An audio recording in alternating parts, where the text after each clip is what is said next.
বাড়িতে বানাবো আজকে কড়াশুঁটি, তাই আমি মটরশুঁটিগুলোকে ভালো করে এড়িয়ে নিচ্ছি, সঙ্গে রসুনগুলোও এড়িয়ে নিচ্ছি।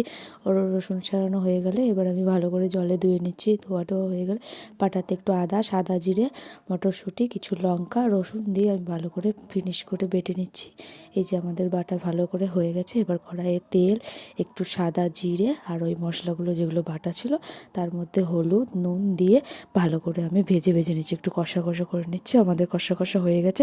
এবার আমি বাটিতে তুলে রাখবো। এবার তোলা হয়ে গেছে। এবার আমি ময়দা মেখে নেব। ময়দা মাখা হয়ে গেছে। এবার আমি গোল গোল করে ওর মধ্যে ওই পুরটা ভরে দেবো, সুন্দর করে ভালো করে ভরে দেবো যাতে না বেরিয়ে যায়। ভালো করে আটকে মুখগুলো বের করে নেব, গোল গোল করে নেব। এবার গোল গোল করে আমি বেলে নেব। এবার সঙ্গে দেখো আমার বেলাও হয়ে গেছে। এবার আমি গরম তেলে ছেড়ে দেবো। ভালো করে সুন্দর করে ভালো করে ফুটে উঠেছে।